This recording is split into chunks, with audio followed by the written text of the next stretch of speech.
दोस्तों नमस्कार। ये है मार्गदर्शन फॉर सिविल सर्विसेज। मैं अनुराग चौधरी।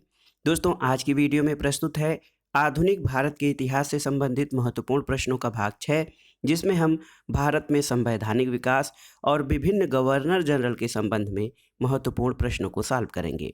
दोस्तों ये वीडियो विशेष रूप से टीजीटी पीजीटी परीक्षा, government inter college, government degree college, LT grade, केंद्रीय विद्यालय संगठन, उच्चतर शिक्षा असिस्टेंट प्रोफेसर और नेट जेआरएफ इतिहास के लिए बहुत ही उपयोगी है। साथ ही साथ सामान्य अध्ययन के इतिहास खंड के लिए भी ये वीडियो दोस्तों आप पढ़ सकते हैं। तो आइए शुरू करते हैं आज का वीडियो। आधुनिक भारत के इतिहास से संबंधित महत्वपूर्ण प्रश्नों का भाग 6, भारत में संवैधानिक विकास और भारत में महत्वपूर्ण गवर्नर जनरल से संबंधित प्रश्न। देखिए दोस्तों आज की वीडियो हम शुरू करेंगे भारत में संवैधानिक विकास से संबंधित प्रश्नों के साथ। तो पहला प्रश्न है कि निम्नलिखित में से कौन सा तथ्य पिट्स इंडिया एक्ट के प्रावधान में नहीं था। ऑप्शन है सभी कानूनों को भारतीय भाषाओं में उचित अनुवाद के साथ मुद्रित किया जाना, कोर्ट्स ऑफ डायरेक्टर्स के अधिक से अधिक जो है बोर्ड कोर्ट ऑफ डायरेक्टर के अधिक से अधिक शक्ति बोर्ड ऑफ कंट्रोल को स्थानांतरित की गई। इसके अलावा भारत में प्रमुख सेवकों की नियुक्तियों में क्राउन की स्वीकृति की आवश्यकता पड़ती थी और भारत सरकार को एक गवर्नर जनरल और उसकी काउंसिल के अधीन रखा गया था। तो सही उत्तर है दोस्तों, पिट्स इंडिया एक्ट के प्रावधान में क्या नहीं था, तो ऑप्शन ए आपका सही उत्तर है। दोस्तों पिट्स इंडिया एक्ट के प्रावधान में ये नहीं था कि सभी कानूनों को भारतीय भाषाओं में उचित अनुवाद के साथ मुद्रित किया जाए। आप जानते हैं पिट्स इंडिया एक्ट 1784 का है, जिसके द्वारा ब्रिटेन में बोर्ड ऑफ कंट्रोल की स्थापना की गई थी और जिसके द्वारा ब्रिटिश सरकार भारत में कंपनी के नागरिक, सैन्य और राजस्व संबंधी कार्यों पर नियंत्रण रखती थी। दोस्तों इस एक्ट में सभी कानूनों को भारतीय भाषाओं में उचित अनुवाद के साथ मुद्रित किए जाने का कोई प्रावधान नहीं था। अगला प्रश्न है निम्नलिखित में से किस संसदीय अधिनियम ने बंगाल के गवर्नर जनरल को मद्रास और बंबई के ऊपर पर्यवेक्षी अधिकार प्रदान किया था। तो उत्तर है दोस्तों रेगुलेटिंग एक्ट 1773। देखिए रेगुलेटिंग एक्ट 1773 के द्वारा बंगाल के गवर्नर जनरल को मद्रास और बंबई के ऊपर जो पर्यवेक्षण यानी इंस्पेक्शन का अधिकार दिया गया था। बंगाल में एक प्रशासन मंडल बनाया गया था जिसमें गवर्नर जनरल अध्यक्ष था और 4 पार्षद नियुक्त किए गए थे। इस मंडल में बहुमत से निर्णय होते थे, लेकिन मत बराबर होने की अवस्था में गवर्नर जनरल के मत का प्रयोग किया जाता था जो निर्णायक होता था। दोस्तों आप जानते हैं कि रेगुलेटिंग एक्ट 1773 के द्वारा ही कलकत्ता में एक सुप्रीम कोर्ट की स्थापना की गई थी और पहली बार ब्रिटिश मंडल को भारतीय मामलों में नियंत्रण का अधिकार भी दिया गया था। अगला प्रश्न है दोस्तों भारतीय तरीकों में सुधार के लिए कार्नवालिस द्वारा उठाए गए न्यायिक सुधारों की आलोचना किसने की थी। ऑप्शन है आपके VA. Smith, H Wilson, James मिल और मैकाले। तो सही उत्तर है दोस्तों जेम्स मिल। देखिए भारतीय तरीकों में सुधार के लिए कार्नवालिस द्वारा उठाए गए न्यायिक सुधारों की आलोचना जेम्स मिल ने की थी। दोस्तों जेम्स मिल जो थे जॉन स्टुअर्ट मिल के पिता थे और कार्नवालिस ने अपने न्यायिक सुधारों में 1793 ईस्वी तक अंतिम रूप दिया और उसे कार्नवालिस कोड या कार्नवालिक संहिता कहा जाता है। दोस्तों ये सुधार याद रखिएगा, कार्नवालिस का ये सुधार दोस्तों शक्तियों के पृथक्करण पर आधारित था। अगला प्रश्न है 1773 के रेगुलेटिंग एक्ट द्वारा स्थापित गवर्नर जनरल की परिषद में कौन सदस्य नहीं था। तो सही उत्तर है दोस्तों क्रांसिस। देखिए 1773 के रेगुलेटिंग एक्ट में स्थापित गवर्नर जनरल वारेन हेस्टिंग्स की परिषद में क्रांसिस सदस्य नहीं था, जबकि इसके सदस्यों में फिलिप फ्रांसिस, क्लेवरिंग, मानसन और वारवेल थे। दोस्तों रेगुलेटिंग एक्ट के तहत 1774 में कलकत्ता में एक सुप्रीम कोर्ट की स्थापना हुई। सुप्रीम कोर्ट के मुख्य न्यायाधीश के पद पर सर एलिजा एमपी की नियुक्ति की गई और इसमें अन्य न्यायाधीश जो हैं चैम्बर्स, लिमेस्टर और हाइट थे और इन न्यायाधीशों की नियुक्ति ब्रिटिश सम्राट करता था। अगला प्रश्न है दोस्तों रेगुलेटिंग एक्ट के अनुसार निम्नलिखित में से कौन एक गवर्नर जनरल ऑफ बंगाल के काउंसिल का सदस्य नहीं था। तो सही उत्तर है दोस्तों हैदर। देखिए, जॉन क्लेवरिंग मानसन और फिलिप फ्रांसिस ये वारेन हेस्टिंग्स की कार्यकारी परिषद के सदस्य थे, लेकिन हैदर उसका सदस्य नहीं था। अगला प्रश्न है, देखिए, भारत में सुप्रीम कोर्ट या सर्वोच्च न्यायालय की स्थापना कब हुई थी? तो आप जानते हैं 1773 के रेगुलेटिंग एक्ट के द्वारा 1774 में भारत में एक रेगुलेटिंग एक्ट की स्थापना की गई थी। अगला प्रश्न है दोस्तों, ब्रिटिश संसद द्वारा भारतीय मामलों में पहला वैधानिक हस्तक्षेप किस अधिनियम के द्वारा किया गया था? तो सही उत्तर है द रेगुलेटिंग एक्ट 1773। दोस्तों, ब्रिटिश संसद द्वारा भारतीय मामलों में पहला वैधानिक हस्तक्षेप रेगुलेटिंग एक्ट यानी नियामक अधिनियम 1773 के द्वारा किया गया था और इसके द्वारा बंगाल का प्रथम गवर्नर जनरल वारेन हेस्टिंग्स को बनाया गया था और अन्य प्रेसिडेंसियों को इस अधिनियम के तहत कलकत्ता प्रेसिडेंसी के अधीन कर दिया गया था। अगला प्रश्न है, निम्नलिखित में से किस अधिनियम में प्रथम बार बंगाल के गवर्नर जनरल के पद के लिए प्रावधान किया गया था? तो याद रखिएगा, ये रेगुलेटिंग एक्ट 1773 था। अगला प्रश्न है दोस्तों, देखिए, कई बार पूछा है कि रेगुलेटिंग एक्ट के द्वारा सुप्रीम कोर्ट की स्थापना सबसे पहले कहाँ की गई थी? तो ये 1774 में कलकत्ता में स्थापित हुआ था। अगला प्रश्न है, ब्रिटिश सरकार ने आधुनिक शिक्षा प्रसार की ओर पहला कदम किस रूप में बढ़ाया था और कब?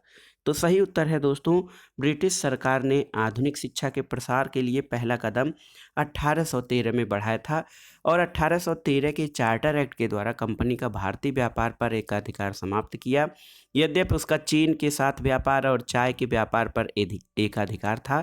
दोस्तों, इस अधिनियम में यानी 1813 के अधिनियम की एक महत्वपूर्ण विशेषता ये थी कि इस चार्टर एक्ट के द्वारा भारतीयों की शिक्षा के लिए प्रतिवर्ष 1 लाख रुपए व्यय करने की व्यवस्था की गई थी और इसे ब्रिटिश सरकार द्वारा आधुनिक शिक्षा के प्रसार में पहला कदम माना जाता है। अगला प्रश्न है, निम्नलिखित में से किस अधिनियम के द्वारा ईस्ट इंडिया कंपनी के व्यापारिक एकाधिकारों को समाप्त कर दिया गया था? तो सही उत्तर है 1813 का चार्टर एक्ट था दोस्तों। अगला प्रश्न है, किस चार्टर एक्ट द्वारा कंपनी के व्यापारिक एकाधिकार को समाप्त किया गया? तो आप जानते हैं 1813 ईस्वी। अगला प्रश्न है कि किस अधिनियम, ये बहुत ही महत्वपूर्ण प्रश्न है, किस अधिनियम में ये प्रावधान किया गया कि बंगाल का गवर्नर जनरल ही संपूर्ण भारत का गवर्नर जनरल होगा? तो सही उत्तर है दोस्तों चार्टर एक्ट 1833। दोस्तों, चार्टर एक्ट 1833 के द्वारा कंपनी के सभी वाणिज्यिक अधिकार समाप्त कर दिए गए। उसे भविष्य में केवल राजनीतिक कार्य करने थे और इस अधिनियम के द्वारा बंगाल के गवर्नर जनरल को समूचे भारत का गवर्नर जनरल बना दिया गया। तो सही उत्तर है दोस्तों, बंगाल के गवर्नर जनरल को संपूर्ण भारत का गवर्नर जनरल 1833 के चार्टर एक्ट द्वारा बनाया गया था। अगला प्रश्न है दोस्तों, पिट्स इंडिया एक्ट कब पारित हुआ? तो सही उत्तर है 1784 में। दोस्तों, ब्रिटिश सरकार ने कंपनी के मामलों और उसके भारतीय प्रशासन पर पूर्ण नियंत्रण स्थापित करने के लिए 1784 में पिट्स इंडिया एक्ट पारित किया। दोस्तों, पिट्स इंडिया एक्ट 1784 के द्वारा गवर्नर जनरल की कार्यकारिणी परिषद में सदस्यों की संख्या घटाकर 4 से 3 कर दी गई। इस अधिनियम के द्वारा बोर्ड ऑफ कंट्रोल की स्थापना की गई और बोर्ड ऑफ कंट्रोल का अध्यक्ष ब्रिटिश मंत्रिमंडल का एक सदस्य होता था। अगला प्रश्न है, प्रथम विधि विशेषज्ञ किसे नियुक्त किया गया था? ऑप्शन है Lord Macaulay, Thomas Jefferson, Thomson या हेनरी मार्टिन। तो सही उत्तर है दोस्तों लॉर्ड मैकाले को चार्टर एक्ट 1833 के द्वारा गवर्नर जनरल की कार्यकारिणी में लॉर्ड मैकाले को प्रथम विधि विशेषज्ञ नियुक्त किया गया था। और देखिए, 1833 के चार्टर एक्ट के द्वारा कंपनी का व्यापारिक एकाधिकार चाय और चीन से भी पूरी तरह समाप्त कर दिया गया था और 1833 के एक्ट के द्वारा दास्ता को समाप्त करने की आज्ञा दी गई और इसके द्वारा बंगाल के गवर्नर जनरल को भारत का गवर्नर जनरल बना दिया गया था। अगला प्रश्न है कि जिस समय आईसीएस में भारतीयों की आयु घटाकर 18 वर्ष की गई थी, लॉर्ड सेलिसबरी उस समय क्या थे? तो सही उत्तर है Lord Salisbury secretary of state थे। दोस्तों, 1833 में चार्टर एक्ट में भारतीयों के लिए भारतीय सिविल सेवा में सम्मिलित होने की अनुमति मिली थी और 1853 के चार्टर एक्ट में आईसीएस में भर्ती होने के लिए प्रतियोगी परीक्षा का प्रावधान था।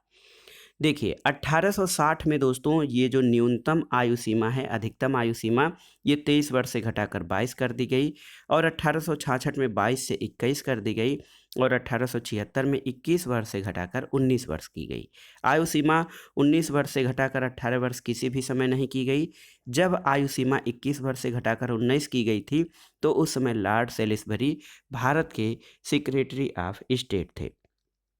तो दोस्तों प्रश्न जो है कि ये 19 से घटाकर 18 वर्ष की गई, ये 18 वर्ष कभी नहीं की गई थी। अगला प्रश्न है भारतीय विधि आयोग यानी इंडियन लॉ कमीशन की अध्यक्षता किसने की थी? तो विधि विशेषज्ञ सदस्य लॉर्ड मैकाले ने। अगला प्रश्न है कि निम्नलिखित में से किस अधिनियम द्वारा भारत के गवर्नर जनरल को अध्यादेश यानी ऑर्डिनेंस जारी करने की शक्ति प्रदान की गई थी? तो सही उत्तर है भारतीय परिषद अधिनियम 1861 के द्वारा और ये अध्यादेश अधिकाधिक 6 माह तक लागू रहते थे। अगला प्रश्न है दोस्तों वह अधिनियम जिसने न्यायालय के निदेशकों की संख्या 24 से घटाकर 18 कर दी थी, वो कौन सा अधिनियम था?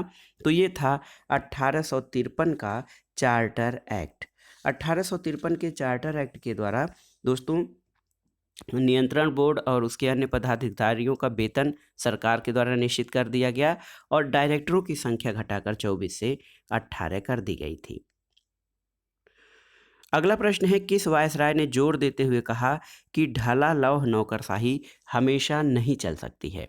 तो आपको बताना है ये किस गवर्नर जनरल ने कहा था। तो आप देखिए लॉर्ड रिपन। दोस्तों लॉर्ड रिपन ने कहा था कि ढाला लौह नौकरशाही हमेशा नहीं चल सकती है। तो बहुत ही महत्वपूर्ण प्रश्न है दोस्तों। इसमें ये गवर्नर जनरल या किस गवर्नर जनरल ने ये कहा था कि ढाला लौह नौकरशाही नहीं चल सकती है? तो ये लॉर्ड रिपन का कथन है दोस्तों। अगला प्रश्न है दोस्तों इनमें से किसने भारत में बैप्टिस्ट मिशनरियों की गतिविधियों को विनाशक बताया था? तो सही उत्तर है दोस्तों इंग्लैंड के बैप्टिस्ट मिशनरी त्रिमूर्ति जोशुआ मार्समैन, विलियम कैरी और विलियम वार्ड कलकत्ता में अपने गतिविधियां प्रारंभ करना चाहते थे, लेकिन गवर्नर जनरल लॉर्ड बेलेजली उनकी गतिविधियों को इतना विनाशक और शांति के लिए खतरा मानते थे कि उनके कलकत्ता प्रवेश पर प्रतिबंध लगा दिया गया था। अगला प्रश्न है देखिए कौन 1885 के बाद बंगाली और मराठी नेताओं के प्रति आयरलैंड जैसी क्रांतिकारी योजना चलाने का संदेह करने लगा था? तो सही उत्तर है दोस्तों लॉर्ड कर्जन। लॉर्ड कर्जन जो वायसराय था ये 1899 से 1985 के दौरान दोस्तों इसने देखिए ये आयरलैंड की जैसी क्रांतिकारी योजना चलाने का संदेह करने लगा था। लॉर्ड कर्जन जब भारत का जो वायसराय था दोस्तों यहाँ पर देखिए उस समय गवर्नर जनरल के समय भारत में क्रांतिकारी आंदोलन में तेजी आई थी, इसलिए वो भारतीयों पर विशेषकर बंगाली और मराठी नेताओं पर जो है प्रतिबंध लगाना चाहता था। अगला प्रश्न देखते हैं दोस्तों 1919 के भारत सरकार अधिनियम द्वारा निम्नलिखित में से कौन सा परिवर्तन किया गया था? तो ऑप्शन है देखिए मुसलमानों के लिए पृथक प्रतिनिधित्व और निर्वाचक मंडल की व्यवस्था थी, महिलाओं को मतदाता होने का अधिकार तो नहीं था पर वे प्रत्याशी हो सकती थीं, इसमें सरकारी सदस्यों को अब बहुमत बनाए रखा गया था और विधान परिषद के सदस्यों को पूरक प्रश्न पूछने का अधिकार मिला था। तो सही उत्तर है दोस्तों 1909 के भारत सरकार अधिनियम द्वारा ये परिवर्तन किया गया कि मुसलमानों के लिए पृथक प्रतिनिधित्व और निर्वाचक मंडल की व्यवस्था की गई थी। तो दोस्तों 1909 का जो भारत सरकार अधिनियम है ये मुसलमानों के लिए पृथक निर्वाचन और इसके लिए पृथक निर्वाचन की व्यवस्था की गई थी। आप जानते हैं 1909 के भारतीय परिषद अधिनियम को मार्ले मिंटो सुधार के नाम से जाना जाता है और इस अधिनियम के द्वारा ब्रिटिश सरकार ने सांप्रदायिक आधार पर निर्वाचन पद्धति को प्रस्थापित करने का प्रयास किया। दोस्तों ये अधिनियम इसके द्वारा दो भारतीय के.जी. गुप्ता और सैयद हुसैन बिलग्रामी को इंग्लैंड स्थित भारत परिषद में नियुक्त भी किया गया था। अगला प्रश्न देखते हैं दोस्तों किस एक्ट के द्वारा द्वैध शासन यानी डायरकी की व्यवस्था की गई थी? तो सही उत्तर है ये था 1919 का एक्ट। दोस्तों 1919 के एक्ट के द्वारा भारत में द्वैध शासन की स्थापना की गई थी। दोस्तों भारत में जो द्वैध शासन की व्यवस्था की गई थी इसका जन्मदाता लियोनेल कार्टेस था। याद रखिएगा द्वैध प्रशासन का जन्मदाता लियोनिल कर्टिस था और भारत शासन अधिनियम 1919 के द्वारा सांप्रदायिक आधार पर निर्वाचन प्रणाली को सिखों पर भी लागू किया गया था। इसके अलावा इस एक्ट द्वारा केंद्रीय स्तर पर पहली बार द्विसदनात्मक विधानमंडल की स्थापना की गई थी। तो याद रखिएगा, भारत में 1919 के अधिनियम द्वारा पहली बार द्वैध शासन की स्थापना की गई थी और इस द्वैध शासन का जन्मदाता लियोनिल कर्टिस था। अगला प्रश्न है, भारत में लोक सेवा आयोग की प्रथम बार स्थापना किस अधिनियम के द्वारा की गई थी दोस्तों? तो सही उत्तर है गवर्नमेंट ऑफ इंडिया एक्ट 1919, जिसको कि मॉन्टेग्यू चेम्सफोर्ड सुधार कहा जाता है। इसके द्वारा भारत में प्रथम बार लोक सेवा आयोग की स्थापना की गई थी। दोस्तों, इसमें कुछ महत्वपूर्ण प्रश्न और हैं कि 1919 के अधिनियम द्वारा एक हाई कमिश्नर की नियुक्ति की व्यवस्था की गई थी और 1919 के अधिनियम के द्वारा राज्य परिषद के सदस्यों की संख्या 60 कर दी गई थी, जिसमें 26 मनोनीत और 34 निर्वाचित सदस्य होते थे और इस अधिनियम के द्वारा प्रांतीय विषयों को 2 वर्गों में विभाजित किया गया था, आरक्षित और हस्तांतरित। अगला प्रश्न देखते हैं, बहुत ही महत्वपूर्ण है, प्रांतीय स्वायत्तता कब प्रदान की गई थी? ऑप्शन है 1909, 1919, 1935 और 1947। तो सही उत्तर है दोस्तों, प्रांतीय स्वायत्तता 1935 में दी गई थी।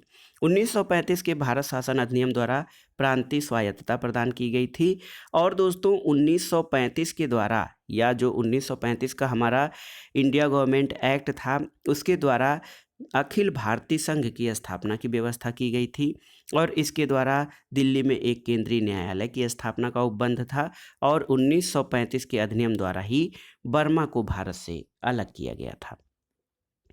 अगला प्रश्न है दोस्तों, 1935 के भारत सरकार अधिनियम द्वारा प्रस्थापित संघीय न्यायालय के प्रथम मुख्य न्यायाधीश कौन थे? तो सही उत्तर है सर मॉरिस ग्वेर। दोस्तों, 1935 के भारत सरकार अधिनियम द्वारा जो स्थापित संघीय न्यायालय था, उसके प्रथम मुख्य न्यायाधीश सर मॉरिस ग्वेर थे। उनके साथ 2 अन्य न्यायाधीश सर शाह मोहम्मद सुलेमान और M.R. जयकर थे। दोस्तों, कोर्ट की पहली बैठक यानी सुनवाई 6 दिसंबर 1937 को नई दिल्ली में हुई थी। तो याद रखिएगा, 1935 के भारत सरकार अधिनियम द्वारा जो संघीय न्यायालय स्थापित किया गया था, उसके प्रथम मुख्य न्यायाधीश मॉरिस ग्वेर थे। अगला प्रश्न है, वह अधिनियम जिसे जवाहरलाल नेहरू ने दासता का चार्टर कहा था, वो कौन था? तो सही उत्तर है 1935 का भारत सरकार अधिनियम। दोस्तों, 1935 के भारत सरकार अधिनियम को जवाहरलाल नेहरू ने गुलामी का अधिकार या दासता का आज्ञापत्र बताते हुए उसकी कठोर आलोचना की थी और ब्रिटिश शासन के पूरे इतिहास में 1935 का अधिनियम सबसे लंबा चौड़ा प्रलेख था। इसमें 14 भाग, 321 धाराएं और 10 अनुसूचियां थीं। तो सही उत्तर है दोस्तों, देखिए 1935 के भारत सरकार अधिनियम को जवाहरलाल नेहरू ने दासता का चार्टर कहा था। अगला प्रश्न है दोस्तों, संवैधानिक सभा की स्थापना किसके द्वारा हुई? ऑप्शन है क्रिप्स प्रस्ताव, कैबिनेट मिशन योजना, माउंटबेटन योजना और इनमें से कोई नहीं। तो दोस्तों, भारत में जो संवैधानिक सभा थी या संविधान सभा थी, उसकी स्थापना कैबिनेट मिशन योजना पर आधारित थी और 16 मई 1946 को कैबिनेट मिशन ने अपनी रिपोर्ट प्रस्तुत की थी। दोस्तों, भारत में कैबिनेट मिशन 24 मार्च 1946 को दिल्ली पहुंचा था और इस शिष्टमंडल में कुल 3 सदस्य भारत के सचिव पैथिक लॉरेंस, व्यापार बोर्ड के अध्यक्ष स्टीफर्ड किप्स और नौसेना के प्रमुख A.V. अलेक्जेंडर थे। तो याद रखिएगा, भारत में संविधान सभा की स्थापना कैबिनेट मिशन योजना के प्रावधानों के आधार पर की गई थी। अब आइए देखते हैं दोस्तों, भारत में प्रमुख गवर्नर और गवर्नर जनरलों से संबंधित महत्वपूर्ण प्रश्नों को। देखिए, प्रश्न है कि बंगाल विभाजन के बाद पूर्वी बंगाल का प्रथम गवर्नर कौन था? तो ऑप्शन है Bloomfield Fuller, Charles Grant, Charles Napier या मेटकाफ। तो सही उत्तर है बंगाल विभाजन के बाद पूर्वी बंगाल का प्रथम गवर्नर ब्लामफील्ड फुल्लर बना था दोस्तों। अगला प्रश्न है, किस वायसराय द्वारा कांग्रेस को प्रतिबंधित कर दिया गया था? तो उत्तर है लॉर्ड विलिंगटन। दोस्तों, द्वितीय गोलमेज सम्मेलन 1 दिसंबर 1931 को सांप्रदायिक प्रतिनिधित्व पर गतिरोध के कारण समाप्त कर दिया गया। गांधी जी के भारत आगमन से उत्पन्न स्थिति और नए सविनय अवज्ञा आंदोलन के भय से तत्कालीन वायसराय लॉर्ड विलिंगटन ने कांग्रेस को अवैध संगठन घोषित कर दिया था। अगला प्रश्न है दोस्तों, किसने 1899 में कलकत्ता कारपोरेशन एक्ट पारित किया था? तो ऑप्शन है डफरिन, कर्जन, रिपन या मिंटो। तो सही उत्तर है लॉर्ड कर्जन। दोस्तों, लॉर्ड कर्जन ने अपने वायसराय काल 1899 से 1905 में भारतीय जनमानस की आकांक्षाओं की पूर्णतः अवहेलना करते हुए भारत में ब्रिटिश शासन को सुदृढ़ करने का प्रयास किया और इसके शासनकाल में कलकत्ता कारपोरेशन एक्ट पारित हुआ था।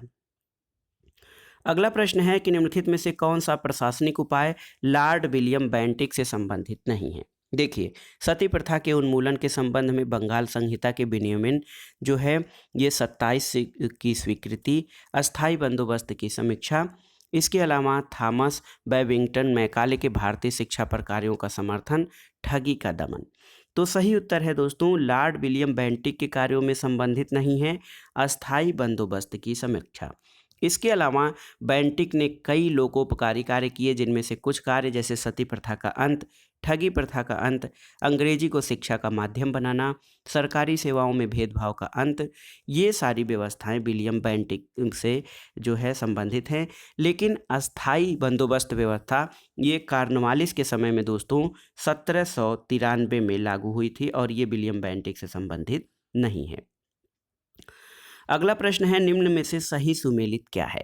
तो इसमें से केवल एक ऑप्शन सही सुमेलित है, इसके अलावा दोस्तों और ऑप्शन सही सुमेलित नहीं है। दोस्तों, सही ऑप्शन है, देखिए ऑप्शन सी, लॉर्ड वेलेस्ली के समय में चौथा आंग्ल मैसूर युद्ध हुआ था, ये आपका सही सुमेलित है। इसके अलावा गवर्नर जनरल लॉर्ड एलन के समय में दोस्तों ये दास्ता को अवैध घोषित किया गया था। तो अवध का विलय नहीं बल्कि दास्ता को अवैध घोषित किया गया था लॉर्ड एलन बैरो के समय में। दोस्तों, लॉर्ड डलहौजी ने 1856 में अवध का विलय किया था, न कि सिंध का विलय। और सर जॉन शोर, देखिए सर जॉन शोर दोस्तों ये जब इसकी अहस्तक्षेप की नीति के लिए जाना जाता है। सर जॉन शोर उसको जो है लेसेज फेयर या अहस्तक्षेप की नीति के लिए जाना जाता है। तो सही उत्तर है, सही सुमेलित है लॉर्ड वेलेस्ली के समय चौथा आंग्ल मैसूर युद्ध हुआ था। अगला प्रश्न है दोस्तों, किस गवर्नर जनरल ने ये घोषित किया कि बहादुर शाह की मृत्यु के बाद मुगल राजा की उपाधि से वंचित रहेंगे? ऑप्शन है नेपियर, हार्डिंग, डलहौजी या कैनिंग। तो सही उत्तर है कैनिंग।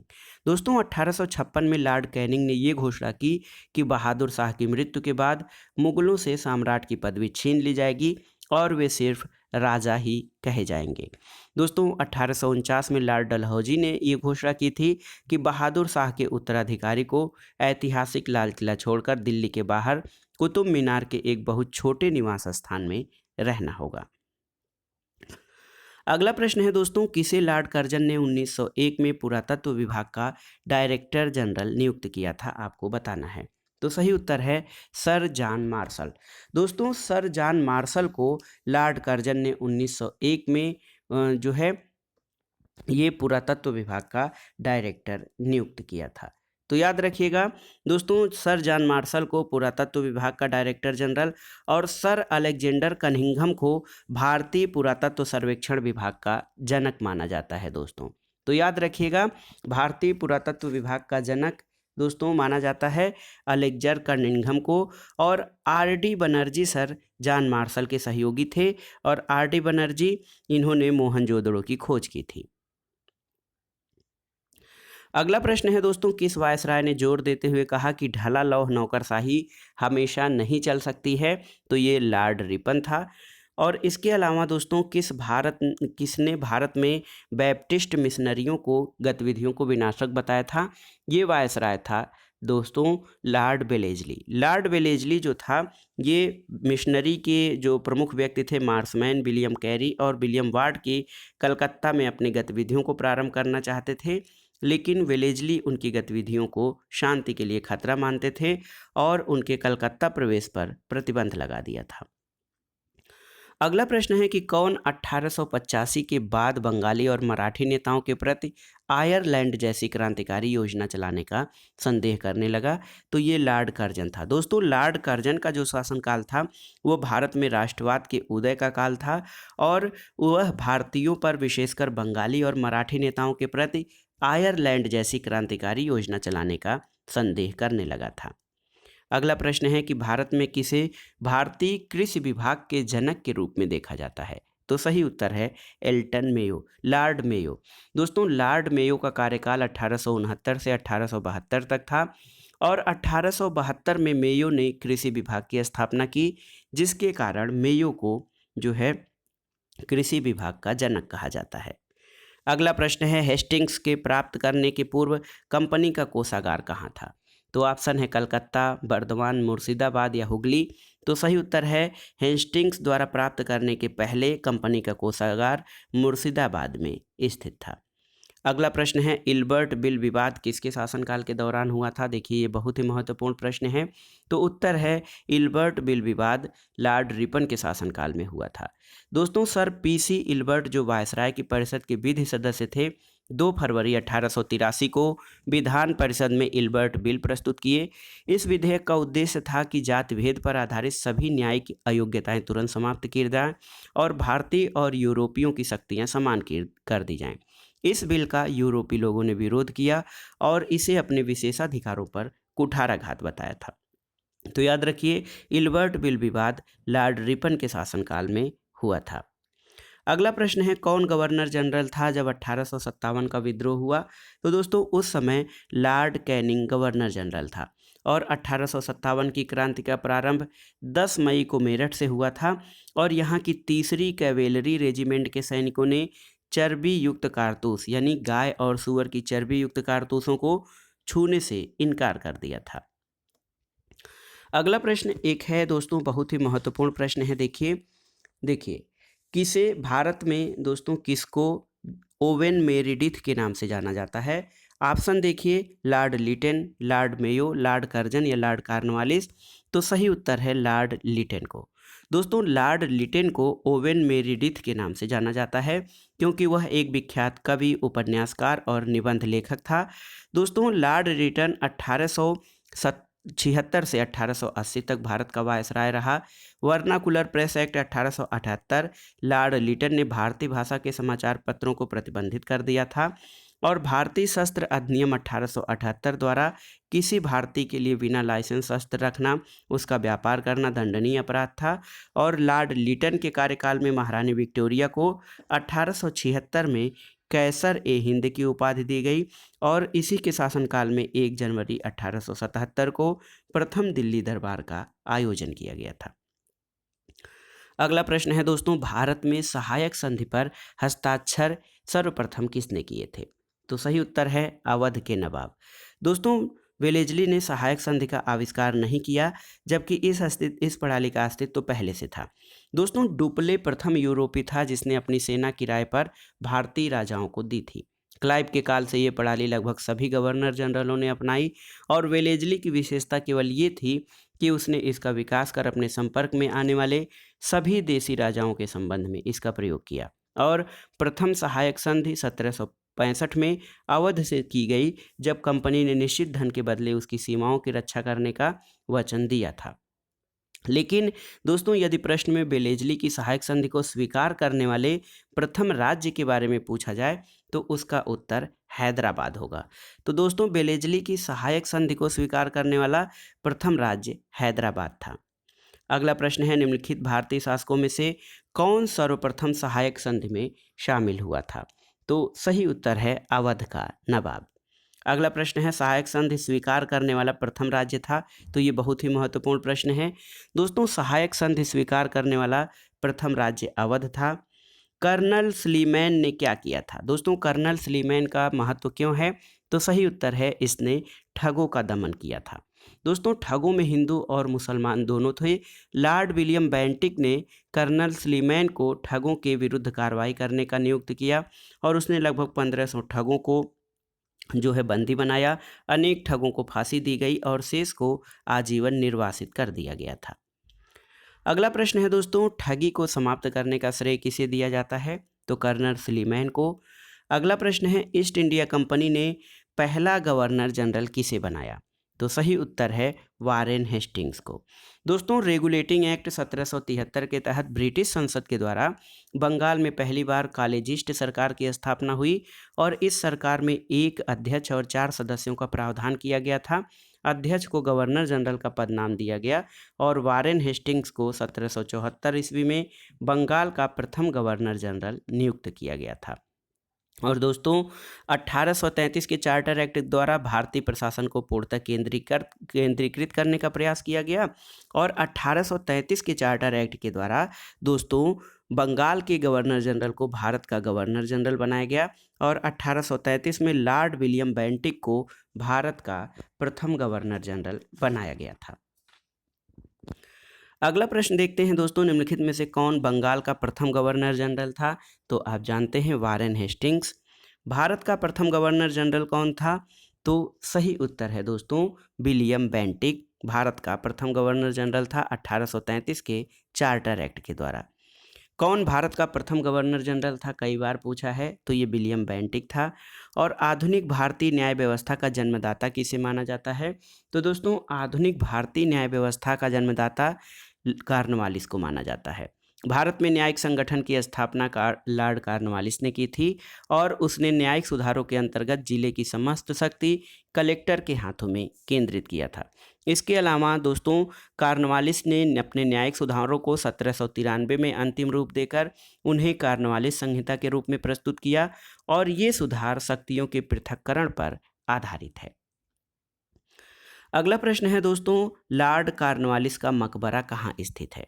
तो ये दोस्तों यूपी स्पेशल का भी प्रश्न है कि दोस्तों लॉर्ड कॉर्नवालिस का मकबरा कहाँ पर स्थित है?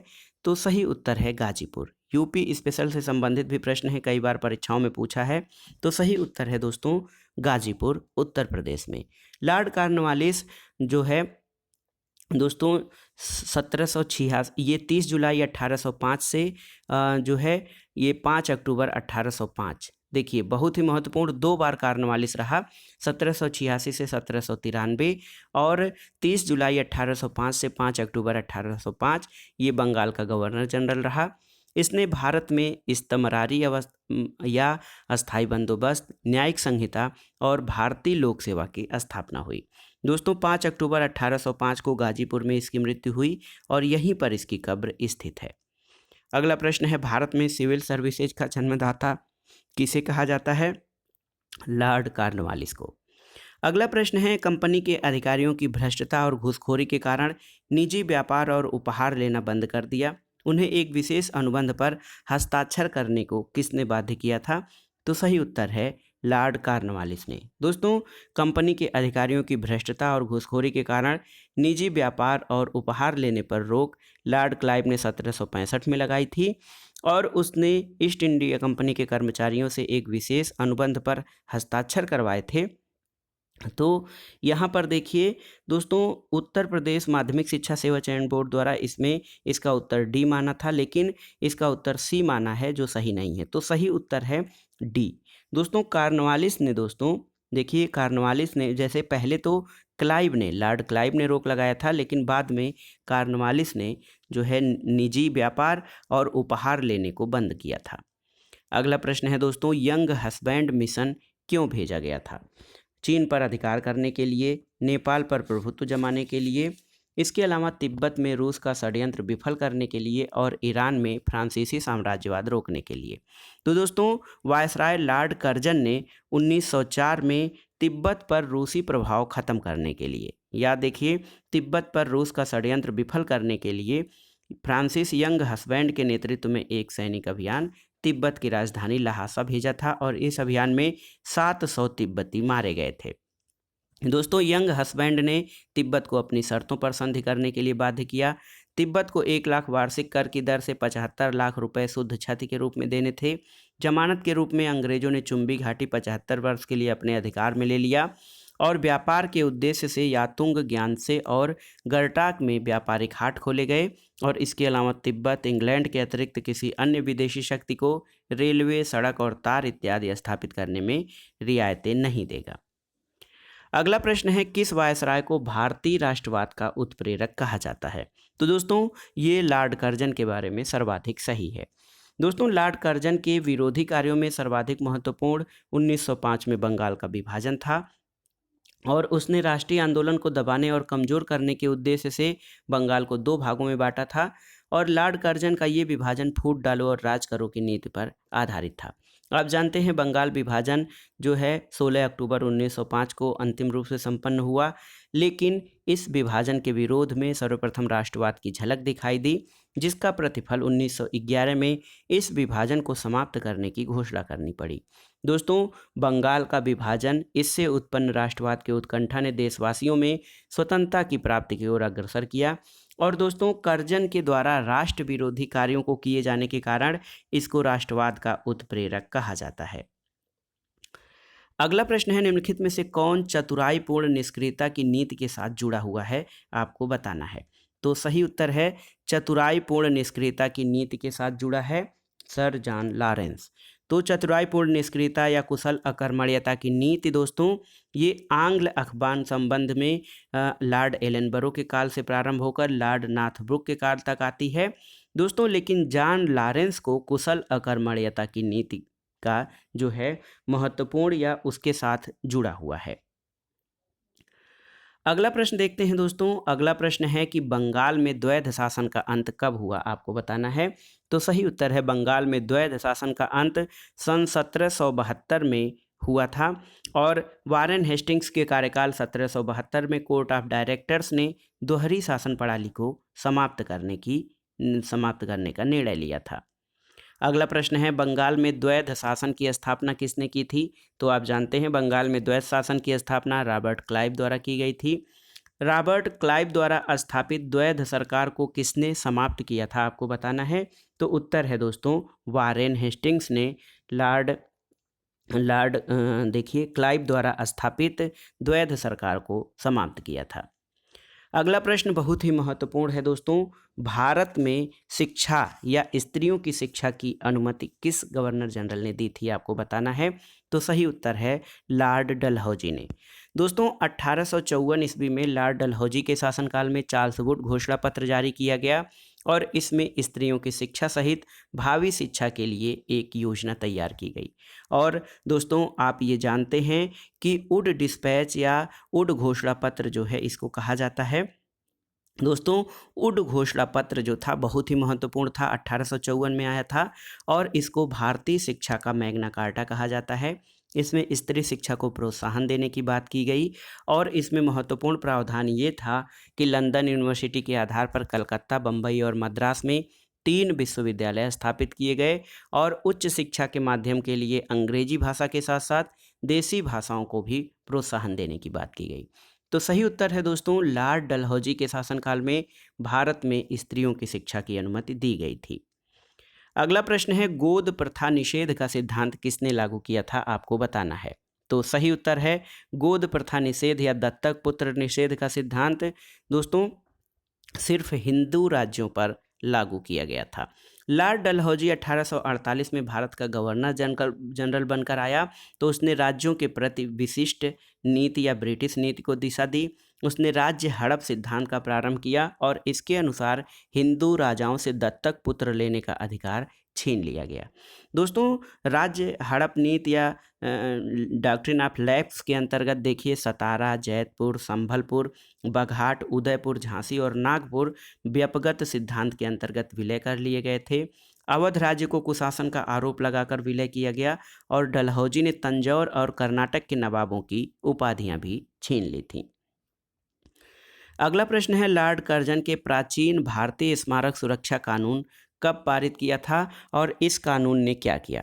तो सही उत्तर है लॉर्ड कर्जन के प्राचीन भारतीय स्मारक सुरक्षा कानून ने दोस्तों भारतीय राष्ट्रीय स्मारकों की सुरक्षा के लिए लोगों में राष्ट्रीय चेतना जागृत की। दोस्तों आपकी जानकारी के लिए बता दें कि प्राचीन स्मारक संरक्षण अधिनियम 1904 देखिए 1904 में प्राचीन भारत स्मारक संरक्षण अधिनियम पारित हुआ और इसमें पहली बार ऐतिहासिक इमारतों की सुरक्षा और उनकी मरम्मत की ओर ध्यान देते हुए 50,000 पाउंड की धनराशि का आवंटन किया गया और इस कार्य के लिए भारतीय पुरातत्व सर्वेक्षण को एक केंद्रीय स्वरूप दिया गया और सर जॉन मार्शल को इसका महानिदेशक नियुक्त किया गया था।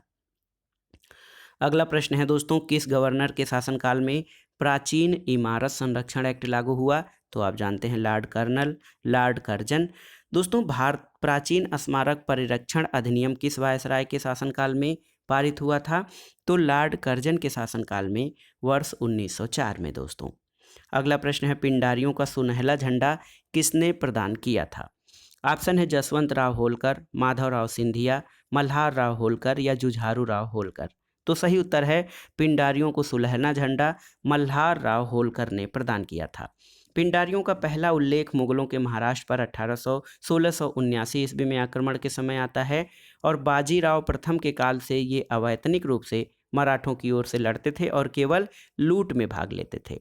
पानीपत के युद्ध के बाद ये लोग मालवा में बस गए और सिंधिया, होलकर और निजाम के सैनिक सहायक बन गए थे। अगला प्रश्न है दोस्तों, पिंडारियों का दमन किसके काल में हुआ था? तो सही उत्तर है लॉर्ड हेस्टिंग्स। दोस्तों पिंडारी मराठी भाषा का शब्द है। ये लुटेरों का एक दल था जिसमें हिंदू और मुस्लिम दोनों सम्मिलित थे। 4 पिंडारी सरदार बहुत ही महत्वपूर्ण थे जिसमें चीतू, वासिल मोहम्मद, अमीर खां और करीम खां थे। लॉर्ड हेस्टिंग्स ने दोस्तों देखिए लॉर्ड हेस्टिंग्स ने पिंडारियों के दमन के लिए उत्तरी सेना की कमान स्वयं संभाली जबकि दक्षिणी सेना की कमान टॉमस हिस्लोप को दी गई और 1818 तक पिंडारियों का दमन कर दिया गया था। दोस्तों लॉर्ड हेस्टिंग्स के कार्यकाल की कुछ महत्वपूर्ण घटनाएं, एक तो लॉर्ड हेस्टिंग्स के समयकाल में आंग्ल नेपाल युद्ध हुआ था और इस युद्ध की समाप्ति 1816 के संगौली की संधि से हुई थी। मराठा संघ का अंत हेस्टिंग्स ने मराठों को तृतीय युद्ध में पराजित करके किया और अंग्रेजों की हस्तक्षेप नीति का इस समय इसने परित्याग कर दिया था। अगला प्रश्न है, किस गवर्नर जनरल ने पिंडारियों और पठारों का दमन किया? तो सही उत्तर है लॉर्ड हेस्टिंग्स ने पिंडारियों और पठानों का दमन किया। अगला प्रश्न कई बार पूछा है, भारत का प्रथम गवर्नर जनरल कौन था दोस्तों? तो सही उत्तर है वारेन हेस्टिंग्स। दोस्तों एक तरह से देखा जाए भारत का प्रथम governor general Lord William Bentinck था, लेकिन लॉर्ड विलियम बेंटिक यहाँ पे ऑप्शन में कोई ऑप्शन नहीं है तो विकल्प ए सही होगा क्योंकि वारेन हेस्टिंग्स बंगाल का प्रथम गवर्नर जनरल था और रेगुलेटिंग एक्ट के तहत ये बंगाल का प्रथम गवर्नर जनरल था। अगला प्रश्न है, बंगाल में दोहरा शासन का अंत किस गवर्नर जनरल के समय में हुआ था? तो सही उत्तर है दोस्तों लॉर्ड वारेन हेस्टिंग्स के शासनकाल में। अगला प्रश्न है, कई बार पूछा है परीक्षाओं में, भारत में सिविल सेवा या नागरिक सेवा परीक्षाओं की शुरुआत किसने की थी? तो आप जानते हैं लॉर्ड कॉर्नवालिस ने। दोस्तों लॉर्ड कॉर्नवालिस, इसका कॉर्नवालिस कोड या संहिता भी है और न्यायिक जो है भारत में न्यायिक प्रशासन की स्थापना भी इसने की थी। अगला प्रश्न है, भारतीय सिविल सेवा किसके काल में प्रारंभ हुई थी? तो याद कर लीजिए कॉर्नवालिस। कॉर्नवालिस या लॉर्ड कॉर्नवालिस भारतीय सिविल सेवा का जनक कहा जाता है। ये प्रश्न कई बार पूछा गया है दोस्तों। अगला प्रश्न है कि पहली रेलवे लाइन भारत में किसके समय में बिछाई गई थी? देखिए तो सही उत्तर है लॉर्ड डलहौजी। दोस्तों भारत में रेल निर्माण की दिशा में पहला प्रयास British governor general Lord Dalhousie के द्वारा किया गया और पहली रेलवे लाइन 1853 में बम्बई से थाड़े के बीच डलहौजी के समय में बिछाई गई। अगला प्रश्न है दोस्तों, सूची 1 का सूची 2 से सुमेलन करना है और इसके आधार पर सही उत्तर का चयन करना है। देखिए लॉर्ड विलियम बेंटिक, दोस्तों इसके समय काल में सती प्रथा का अंत हुआ। लॉर्ड डलहौजी, इसने व्यपगत का सिद्धांत या डॉक्ट्रिन ऑफ लैप्स चलाया।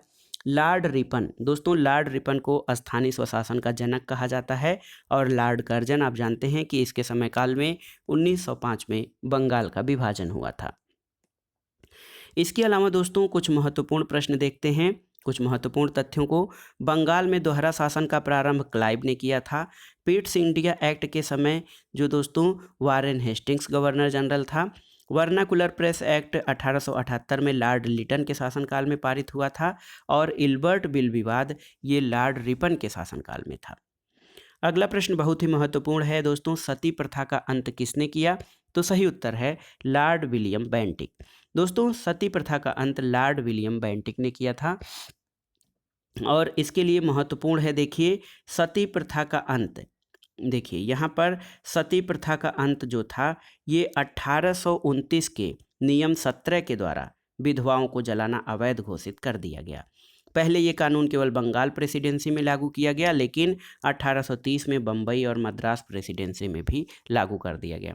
दोस्तों सती प्रथा कानून जो है ये दिसंबर 1829 के नियम 17 के तहत जो है विधवाओं को जलाना अपराध घोषित किया गया था और ये लॉर्ड विलियम बेंटिक के शासनकाल में हुआ था। किस गवर्नर जनरल ने सती प्रथा का उन्मूलन किया? तो एक बार आप याद कर लीजिए, लॉर्ड विलियम बेंटिक ने सती प्रथा पर पाबंदी लगाई थी। अगला प्रश्न है दोस्तों, वह गवर्नर जनरल जिसने अदालतों में क्षेत्रीय भाषाओं को शुरू करवाया? तो सही उत्तर है लॉर्ड विलियम बेंटिक। दोस्तों लॉर्ड विलियम बेंटिक जो था इसने ये भारत का पहला गवर्नर जनरल था और इसके शासनकाल में स्थानीय भाषाओं को न्यायालय में फारसी के विकल्प के रूप में प्रयोग करने की अनुमति दी गई और उच्च न्यायालयों में अंग्रेजी का प्रयोग किया जाने लगा। अगला प्रश्न है दोस्तों, वर्नाकुलर प्रेस एक्ट किसने समाप्त किया था? तो दोस्तों वर्नाकुलर प्रेस एक्ट जो था ये भारतीय भाषा समाचार पत्र अधिनियम 1878 था, जो लॉर्ड लिटन के शासनकाल में पारित हुआ था। लेकिन आपको बताना है कि वर्नाकुलर प्रेस एक्ट किसने समाप्त किया था? तो उत्तर है लॉर्ड रिपन ने। लॉर्ड रिपन ने दोस्तों वर्नाकुलर प्रेस एक्ट को समाप्त किया था। इसके अलावा लॉर्ड रिपन का शासनकाल बहुत ही महत्वपूर्ण है भारत में। इसे स्थानीय स्वशासन का जनक कहा जाता है। 1881 का प्रथम कारखाना अधिनियम इसी के समय में पारित हुआ और 1882 में प्राथमिक शिक्षा से संबंधित हंटर कमीशन का गठन हुआ और इल्बर्ट बिल विवाद 1883 भी रिपन के समय में ही हुआ था। अगला प्रश्न है, किसने वर्नाकुलर प्रेस एक्ट समाप्त किया था? तो लॉर्ड रिपन ने। और वर्नाकुलर प्रेस एक्ट किसने लागू किया था? तो आप जानते हैं लॉर्ड लिटन ने। ये प्रश्न कई बार पूछा गया है, तो याद रख लीजिएगा, वर्नाकुलर प्रेस एक्ट को लागू करने वाला लॉर्ड लिटन था और समाप्त करने वाला लॉर्ड रिपन था। अगला प्रश्न है, भारत में स्थानीय शासन को किसने प्रोत्साहित किया? तो सही उत्तर है भारत में स्थानीय शासन का जनक लॉर्ड रिपन को माना जाता है और इसने स्थानीय शासन को प्रोत्साहित किया था। अगला प्रश्न है, कौन प्रेस की स्वतंत्रता के समर्थक थे? तो ऑप्शन है, देखिए Charles Metcalfe, Lord Hastings, Lord Macaulay और उपर्युक्त सभी। तो देखा जाए दोस्तों तो इसमें जो सभी ऑप्शन हैं, देखिए इसमें सभी ऑप्शन, ये चाहे ऑकलैंड हो, लॉर्ड रिपन हो, विलियम बेंटिक हो या लॉर्ड मेटकाफ, ये ऐसे गवर्नर जनरल और वायसराय थे जो प्रेस की स्वतंत्रता के पक्षधर थे। लॉर्ड मैकाले भी प्रेस की स्वतंत्रता का पक्षधर था। दोस्तों सबसे पहले माध्यमिक शिक्षा सेवा चयन बोर्ड ने अपने उत्तर कुंजी में इस प्रश्न का उत्तर चार्ल्स मेटकाफ को माना था, लेकिन बाद में उसने विकल्प डी माना है कि उपर्युक्त सभी जो हैं भारत में प्रेस की स्वतंत्रता के समर्थकों में से थे। अगला प्रश्न है दोस्तों, निम्नलिखित में से कौन भारतीय प्रेस की स्वतंत्रता के समर्थक थे? तो सही उत्तर है लॉर्ड हेस्टिंग्स। यहाँ पर वेलेस्ली लिटिन और लॉर्ड एडम ये सब प्रेस की स्वतंत्रता के समर्थक या पक्षधर नहीं थे दोस्तों। अगला प्रश्न देखते हैं, भारत में पहली बार किस गवर्नर जनरल के समय में आमतौर पर रेल सेवा आरंभ की गई थी? तो सही उत्तर है लॉर्ड डलहौजी। लॉर्ड डलहौजी के समय में दोस्तों भारत में 1853 में बम्बई और थाणे के बीच रेलवे लाइन शुरू की गई थी। लॉर्ड डलहौजी के शासनकाल में 1853 में कलकत्ता से आगरा के बीच पहली बार बिजली से संचालित तार सेवा शुरू की गई और 1854 में डाक कानून और डाक टिकट का प्रचलन भी डलहौजी के समय में ही किया गया था। अगला प्रश्न है दोस्तों, किस वायसराय के समय में बंगाल नगर पालिका अधिनियम 1884 पास किया गया? तो सही उत्तर है ये लॉर्ड रिपन के शासनकाल में पारित किया गया था। अगला प्रश्न है दोस्तों, प्रथम नियमित जनगणना 1881 में या 10 की जनगणना लॉर्ड रिपन के शासनकाल में ही प्रारंभ हुई, यद्यपि जनगणना 1872 में पहली बार लॉर्ड मेयो के शासनकाल में हुई थी। अगला प्रश्न है कि ब्रिटिश शासन में ब्रिटेन के केवल एक ही राजा ने भारत की यात्रा की और अपना एक भव्य दरबार लगाया, वो राजा कौन था? तो सही उत्तर है जॉर्ज पंचम। दोस्तों वायसराय लॉर्ड हार्डिंग ने 1911 में जॉर्ज पंचम और महारानी मेरी को भारत बुलाया था और दिल्ली में भव्य दरबार का आयोजन किया, जिसे दिल्ली दरबार तृतीय के नाम से जाना जाता है। अगला प्रश्न देखिए, और इस वीडियो का आखिरी प्रश्न है कि भारत के प्रथम गवर्नर जनरल थे कौन? तो सही उत्तर है, भारत के प्रथम गवर्नर जनरल सी राजगोपालाचारी थे और ये भारत के प्रथम और अंतिम गवर्नर जनरल भी थे। दोस्तों देखिए, यहाँ पर है कि स्वतंत्रता के बाद लॉर्ड माउंटबेटन को भारत का प्रथम गवर्नर जनरल बनाया गया था। सी राजगोपालाचारी भारत के जो है अंतिम गवर्नर जनरल थे। इसके अलावा गवर्नर जनरल का पद समाप्त करके डॉक्टर राजेंद्र प्रसाद को भारत का प्रथम राष्ट्रपति नियुक्त किया गया। तो दोस्तों ये था आज का वीडियो, जिसमें आपने देखा कि भारत में संवैधानिक विकास और भारत में प्रमुख गवर्नर जनरलों से संबंधित महत्वपूर्ण प्रश्नों को, और ये आगामी परीक्षाओं के लिए बहुत ही उपयोगी टॉपिक था दोस्तों। इससे 1-2 प्रश्न आपके अवश्य पूछे जाते हैं। टीजीटी, पीजीटी, जीआईसी, जीडीसी, उच्चतर शिक्षा, केंद्रीय विद्यालय संगठन, इनके अलावा भी ये प्रश्न जो है UP PCS, Bihar PCS, Rajasthan MP PCS और अन्य प्रतियोगी परीक्षाओं के सामान्य अध्ययन खंड के लिए बहुत ही उपयोगी तथा महत्वपूर्ण है। दोस्तों आप इन प्रश्नों को तैयार कर लीजिएगा। वीडियो आपको कैसा लगा हमें कमेंट बॉक्स में ज़रूर बताइएगा। वीडियो को लाइक करें, शेयर करें और इस चैनल मार्गदर्शन फॉर सिविल सर्विसेज को सब्सक्राइब करें। वीडियो देखने के लिए धन्यवाद दोस्तों। नमस्कार।